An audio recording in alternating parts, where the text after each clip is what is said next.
Assalamualaikum warahmatullahi wabarakatuh. Sekarang Pak Guru akan menjelaskan tentang tema 6, subtema 2, dan pembelajaran 6. Nah, ini akhir dari subtema 2 ya.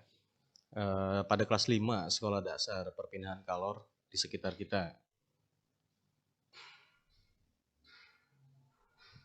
Kesepakatan kelas online ini kalau Pak Guru sedang mengajar online di Google Meet, biasanya Pak Guru pakai membuat kesepakatan kelas. Nah, lalu pelajaran apa yang saja yang terkait? Nah, ini dia pelajaran yang terkait di pembelajaran 6 ini, akhir dari subtema 2 ya, yaitu Bahasa Indonesia, PPKN, dan SBDP. Tujuan pembelajarannya untuk pembelajaran 6 ini dengan membuat daftar informasi penting dari setiap paragraf bacaan, siswa mampu menyajikan ringkasan teks penjelasan secara mandiri. Nah, jadi nanti untuk pembelajaran bahasa Indonesia mencari informasi penting. Itu sudah Pak Guru pernah bahas di materi sebelumnya dari tiap paragraf bacaan ya. Lalu menyajikan ringkasan teks penjelasan secara mandiri. Lalu nanti kalian membuat ringkasannya sendiri. Ringkasan itu kan berarti tidak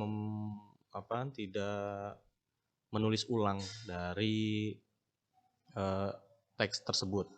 Jadi seperti dirangkum lah gitu ya. Lalu untuk pembelajaran keduanya dengan membuat komik, siswa mampu menjelaskan tanggung jawab siswa sebagai warga masyarakat dalam kehidupan sehari-hari secara runtun. Nah, nanti ketika kita Google Meet nanti akan Pak Guru ajarkan untuk membuat komik itu seperti apa. Lalu yang ketiga itu dengan berlatih, siswa mampu meragakan hasil kreasi pola lantai tari daerah dengan benar sesuai ekspresi. Nah, ini mungkin nggak Pak Guru bahas karena untuk memperagakan itu butuh praktek. Ya, untuk memperagakannya itu butuh praktek dan agak sulit di masa sekarang ini. Lanjut, nah ini ada obrolan antara Dayu dengan Siti. Dayu itu memegang gambar tarian, contoh gambar tarian ya. Tarian apa yang dipegang sama Dayu nanti kita bahas. Nah, di sini yang akan Pak Guru bahas. Mengenal tari pendet dari Bali. Nah, di sini ada banyak juga, banyak juga informasi yang harus kalian pahami tentang tari pendet dari Bali. Ini ada 2 slide yang Pak Guru rangkum sudah. Jadi di sini salah satu tari tradisional daerah Bali. Tari pendet ini berarti asalnya dari daerah Bali. Nah, lalu lahirnya tari pendet ini berawal dari ritual odalan di pura yang disebut dengan mamendet atau mendet.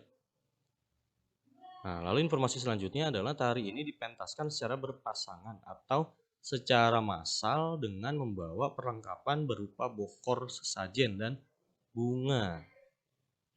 Lalu pendet ini disepakati lahir pada tahun 1950. Nanti kalau misalnya ada pertanyaan, terkadang pertanyaan-pertanyaan ini juga muncul. Kapan tari pendet dilahirkan? Kapan ya dilahirkan lah gitu ya, seperti itu. Ya pada tahun 1950. Masih ada lanjutannya. Simak baik-baik. Nah, ini. Pada tahun 1961, Iwayan Berata memodifikasi tari pendet hingga menjadi tari pendet yang sering kita saksikan sekarang. Jadi awalnya sama yang sekarang tuh beda, karena sudah dimodifikasi, sudah diperbaharui. Lalu, tari pendet menceritakan tentang dewi-dewi kahyangan yang turun ke bumi. Lalu, informasi selanjutnya itu para penari pendet berbusana layaknya penari upacara keagamaan. Nah, seperti tarian upacara keagamaan ya, busananya. Lalu pada akhir tarian, bunga ini akan ditaburkan ke tamu undangan sebagai simbol penyambutan. Jadi si penari pendet ini membawa semacam apa sih? Semacam tempat lah gitu, seperti kayak mangkok lah gitu. Nah, di situ terdapat bunga-bunga. Nah, lalu pada akhir tarian ini bunga itu baru ditaburkan ke tamu undangan.